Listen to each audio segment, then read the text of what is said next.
అందరికీ నమస్తే. విద్యుత్ కొనుగోళ్ల విషయంలో ప్రభుత్వం వేసిన enquiry commission chairman justice L Narasimha Reddy గారి వ్యవహారం బట్టబయలైంది. ఎందుకంటే ఆయన ఈ విచారణ కమిషన్ యాక్చువల్గా అది జ్యుడిషియల్ ఎంక్వైరీ కమిషన్ అని ప్రభుత్వం ప్రచారం చేసింది, మీడియా కూడా దాన్ని అట్లే క్యారీ చేసింది. బట్ నిన్న కోర్టులో దీని మీద విచారణ జరుగుతున్న టైంలో ప్రభుత్వం తరపున వాదనలు వినిపించిన అభిషేక్ సింఘ్వి అడ్వకేట్ ఆయన మాట్లాడుతూ ఇది జ్యుడిషియల్ కమిషన్ కాదు, కేవలం ఎంక్వైరీ కమిషన్ అని చెప్పిండ్రు. అంటే ఇది జ్యుడిషియల్ ఎంక్వైరీ కాదు, జస్ట్ ఎంక్వైరీ కమిషన్ మాత్రమే. జ్యుడిషియల్ ఎంక్వైరీకి ఎంక్వైరీ కమిషన్కి చాలా డిఫరెన్స్ ఉంటుంది. ఈ ఎంక్వైరీ కమిషన్ విచారణకు మాత్రమే ఈ కమిషన్ చేయాలి. కానీ ప్రచారం మాత్రం జ్యుడిషియల్ కమిషన్ అనే పేరుతో ప్రచారమైంది. అది ఓకే. బట్ సుప్రీంకోర్టు ఆయనను తప్పించాలని, ఆయనను తప్పించి ఆయన ప్లేస్లో వేరే విచారణ కమిషన్, ఆ కమిషన్ చైర్మన్గా ఇంకొకరు నియమించాలని చెప్పి ఆదేశాలు జారీ చేసింది. ఆ సందర్భంగా సుప్రీంకోర్టు కొన్ని కామెంట్ చేసింది. జడ్జీలు న్యాయం చెప్పాలి, చెప్పడమే కాదు న్యాయం కనబడాలి అని. కానీ జస్టిస్ ఎల్ నరసింహారెడ్డి గారు ఆ సుప్రీంకోర్టు తీర్పు ఇచ్చిన తర్వాత ఆయన యాక్చువల్గా అక్కడ ఒక పెద్ద హైడ్రామా జరిగింది. నిజానికి సుప్రీంకోర్టు ఇచ్చిన తర్వాత ఆయన సుప్రీంకోర్టు తీర్పు వెలువడిన వెంబడే సుప్రీంకోర్టు తీర్పు చెప్పిందో లేదో ఇట్లా ఆయననే తనంతట తానే పదవికి రాజీనామా చేస్తున్నట్టుగా అప్పటిదప్పుడే ఢిల్లీలోనే ఉన్నారు. ఆ లేఖను అక్కడనే సిద్ధం చేసిండ్రు. నిజానికి ఒకవేళ నరసింహారెడ్డి గారు ఒకవేళ తను నిజంగానే రాజకీయంగా మాట్లాడుతున్నా లేకపోతే ఏకపక్షంగా ఉన్నాని తనకు తెలుసు కాబట్టి ఆయన ముందే తప్పుకొని ఉంటే బాగుండేది. కానీ సుప్రీంకోర్టు ఆదేశాలు రాగానే తప్పుకోవడం అనేది ఆయన నైతిక బాధ్యతకు అదొక తెరలాగా కనిపిస్తుంది. ఎందుకంటే సుప్రీంకోర్టు చెప్పిన తర్వాతనే ఆయన రాజీనామా చేసింది. తప్పనిసరి పరిస్థితుల్లో ఎల్ నరసింహారెడ్డి గారు రాజీనామా చేసిన తప్ప ఆయన తప్పుకోలేదు. కేసీఆర్ లేఖ రాసిందేమో మీరు ఏకపక్షంగా వ్యవహరిస్తున్నారు. ఆయన ప్రెస్ మీట్ 1 మంత్ బ్యాక్ పెట్టిన ప్రెస్ మీట్ చూస్తే ఒక కాంగ్రెస్ నేతలు మాట్లాడినట్టుగా కనిపించింది. నిజానికి కాంగ్రెస్ నేతలు చేస్తున్న ఆరోపణల పైన లేకపోతే వివిధ వర్గాలు, కాంగ్రెస్ అనుకూల వర్గాలు గత ప్రభుత్వం పైన చేస్తున్న ఆరోపణలు వచ్చినప్పుడు దానిపైన ప్రభుత్వం వేసిన ఈ ఎంక్వైరీ కమిషన్ విచారణ జరిపిన తర్వాత ఆయన ఒక రిపోర్ట్ తయారు చేసి ఆ రిపోర్టు చాలా సీక్రెట్గా ప్రభుత్వానికి ఇవ్వాలి. తర్వాత ప్రభుత్వం ఏం చేయాలని నిర్ణయం తీసుకోవాలి. ఆయన ఇచ్చిన రిపోర్ట్ పైన ఎవరికైనా ఏమైనా అభ్యంతరాలు ఉంటే వాళ్ళు దానిపైన కోర్టు కూడా పోవచ్చు. అదంతా కూడా నెక్స్ట్ ప్రాసెస్ జరిగేది. కానీ విచారణ జరగకముందే ఆయన అన్ని విషయాలను ఓపెన్గా చెప్పింది కాబట్టి ఎల్ నరసింహారెడ్డి గారిని సుప్రీంకోర్టు తప్పించింది. సుప్రీంకోర్టులో తీర్పు వచ్చిందంటే అది ఆషామాషి వ్యవహారం కాదు. హైకోర్టులో వచ్చిన ఆషామాషి వ్యవహారం ఏం కాదు.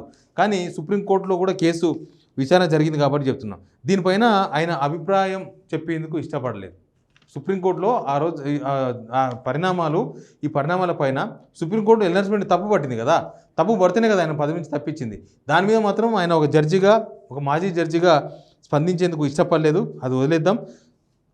కానీ కోర్టు చెప్పిన తర్వాత కూడా ఈయన ఏకపక్షంగా ఉన్నారని కోర్టు భావించింది కాబట్టే కదా ఆయన తప్పించండి అని చెప్పి తెలంగాణ ప్రభుత్వానికి ఆదేశాలు జారీ చేసింది. అయినా సరే ఆయన బుకాయించే ప్రయత్నాలు స్టార్ట్ చేసిండు ఎల్ నరసింహారెడ్డి గారు. లేదు, నేను చెప్పలేదు, నేను కేవలం కమిషన్ ఎంక్వైరీలో జరుగుతున్న విచారణ పైన మీడియాలో ఎవరికి ఊహదగ్గ వార్తలు వాళ్ళు కాబట్టి నేను వాటిని సరి చేసే ప్రయత్నం చేసిన అని చెప్పిండ్రు. నిజానికి యూట్యూబ్లో ఆయన ప్రెస్ మీట్ ఉంటుంది. ఆ ప్రెస్ మీట్ కనుక ఆ డేట్ చూడకుండా, ఆయన మాట్లాడిన మాటలు డేట్ చూడకుండా, ఆయన ముఖం చూడకుండా ఓన్లీ వింటే ఆ వీడియో చూడకుండా వింటే ఎవరో కాంగ్రెస్ నేత మాట్లాడుతున్నారేమో.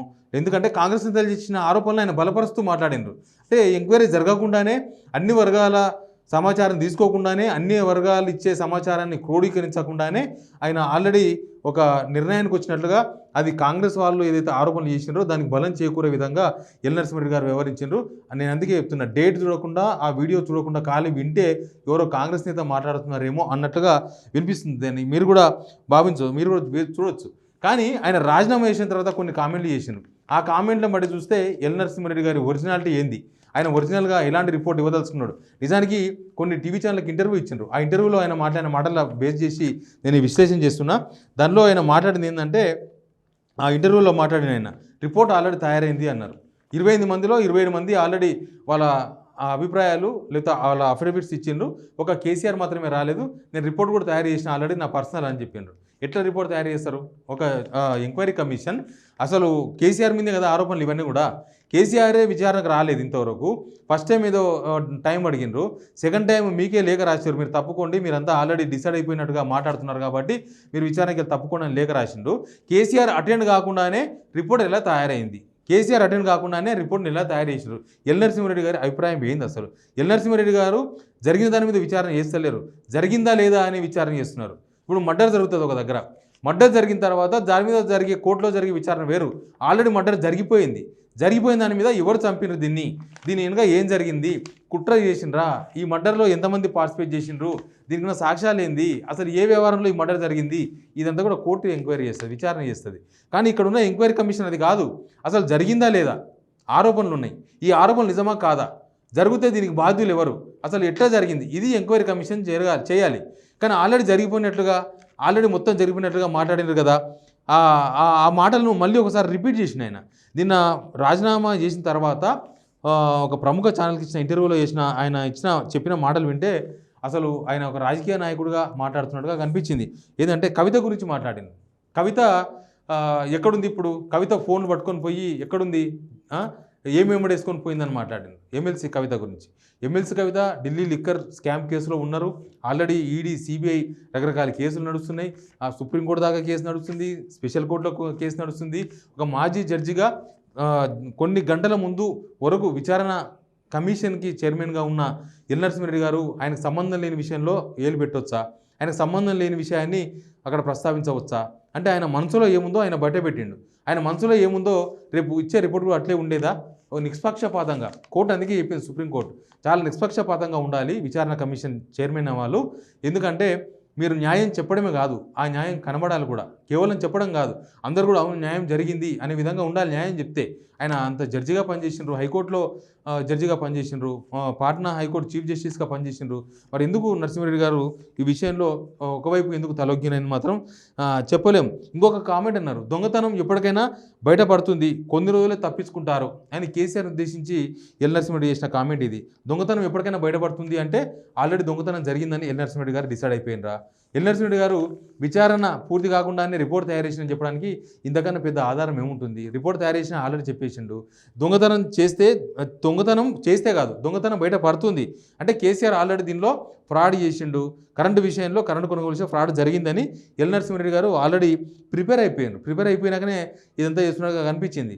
లేకపోతే ఆయన కనీసం ఆ విచారణ కమిషన్ తప్పుకున్న తర్వాతనైనా చాలా హుందాగా మాట్లాడి, చాలా హుందాగా ఉంటే ఎల్ నరసింహారెడ్డి గారు వాదన, కేసీఆర్ వాదన తప్పు, ఎల్ నరసింహారెడ్డి గారే కరెక్ట్, ఎల్ నరసింహారెడ్డి గారు చేసిందే కరెక్టు, అనవసరంగా కేసీఆరే కక్ష బట్టి ఎల్ నరసింహారెడ్డిని ఈ పదవి నుంచి తప్పించేటట్లు హైకోర్టుకు, సుప్రీంకోర్టు దాకా పోయినని చెప్పుకునే అవకాశం ఒకటి దొరికేది. కానీ ఎల్ నరసింహారెడ్డి గారు మాట్లాడిన మాటలున్న తర్వాత ఎల్ నరసింహారెడ్డి గారు తప్పు చేసినని తనకు తానే చెప్పుకున్నట్లుగా కనిపించింది. ఇంకా మిడిసిపాటు, అధికార అహంకారం, డబ్బుల అహంకారం, ఇట్లాంటివన్నీ కూడా కాలమే సమాధానం చెప్తుంది. ఈ కామెంట్స్ కూడా చేసిండ్రు.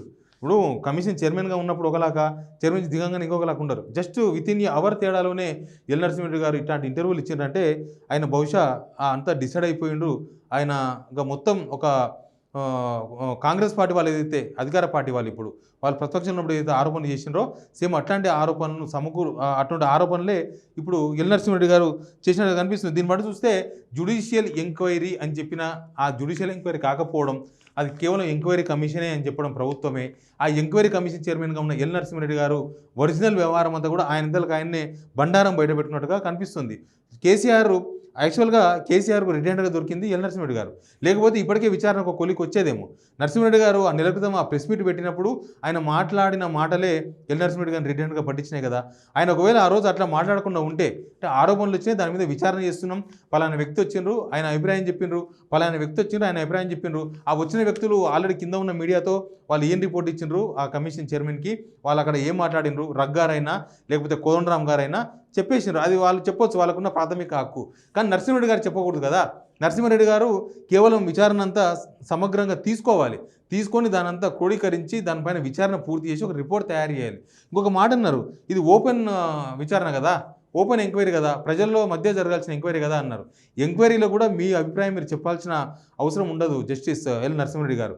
కేవలం ప్రజల నుంచి అభిప్రాయం తీసుకోవడం మాత్రమే, మీ అభిప్రాయం చెప్పడం కాదు. ఓపెన్గా జరగాల్సిన చర్చనే, ఓపెన్గా జరగాల్సిన ఎంక్వైరీ కదా అని అంటే ఓపెన్గా జరగాల్సిందే. ప్రజల అభిప్రాయాలు తీసుకొచ్చి వచ్చినప్పుడు, ఎవరైనా మీ దగ్గరకు వచ్చినప్పుడు అభిప్రాయాలు వాళ్ళు చెప్తున్నప్పుడు, వాళ్ళు ఏ రూపంలో ఇచ్చినా, వాళ్ళు డాక్యుమెంటరీ రూపంలో ఇచ్చినా, వాళ్ళు ఒక ఫైల్ రూపంలో ఇచ్చినా, వాళ్ళ దగ్గర ఉన్న ఆధారాలు ఏమో తీసుకున్నా వాటిని తీసుకోవడం మాత్రమే. తీసుకున్న తర్వాత మీరు దాన్ని విశ్లేషించుకొని, మీరు నిపుణులతో విశ్లేషించి రిపోర్ట్ తయారు చేయడమే తప్ప మీరు సొంతంగా కామెంట్ చేసే అవకాశం ఉండదు. ఒక జడ్జిగా మీకు అన్ని విషయాలని తెలుసు.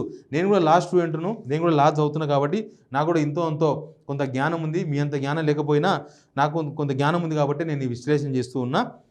ఒక జ్యుడిషియల్ ఎంక్వైరీకి ఉండే అధికారాలు ఎంతవరకు ఉంటాయి, ఒక ఎంక్వైరీ కమిషన్కి ఉండే పరిధులు ఎంతవరకు ఉంటాయి, దానికి లోబడి ఎల్ నరసింహారెడ్డి గారు ఉంటే ఖచ్చితంగా ఎల్ నరసింహారెడ్డి గారు వాదన సుప్రీంకోర్టులో గెలిచేది, కేసీఆర్ వాదన ఓడిపోయేది.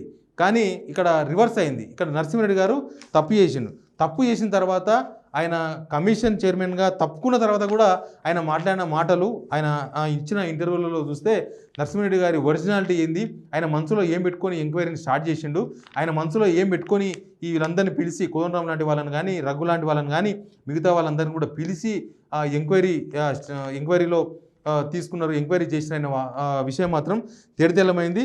నెక్స్ట్ ఎనీవే ఇది ఎంక్వైరీ అయిపోలేదు, నెక్స్ట్ ఎంక్వైరీ నడుస్తుంది. నెక్స్ట్ ఇంకొక కమిషన్ చైర్మన్ వస్తారు, దానిపైన మళ్ళీ నెక్స్ట్ ఏం జరుగుతుందో చూద్దాం. బట్ ఎల్ నరసింహారెడ్డి గారి బండారం అయితే బట్టబయలైంది. ఆయన ఏం చెప్పదలుచుకున్నాడు, ఆయన ఏం రిపోర్ట్ చేయదలుచుకున్నాడు, ఆయన మనసులో ఏముంది, ఆయన రాజకీయాలకు అతీతంగా ఉండాల్సిన ఎల్ నరసింహారెడ్డి గారు కమిషన్ చైర్మన్గా ఆయన ఒక రాజకీయ వర్గం లాగా, ఒక రాజకీయ పార్టీ నాయకుల్లాగా ప్రెస్ మీట్లో మాట్లాడిండు. తర్వాత ఆయన అయిపోయిన తర్వాత కూడా, ఆయన విచారణ కమిషన్ రాజీనామా చేసిన తర్వాత కూడా అట్లాంటి కామెంట్స్ చేయడంతోన ఆయన వ్యవహారం అంతా కూడా బట్టబయలైనట్టుగా కనిపిస్తుంది. Please subscribe signal TV.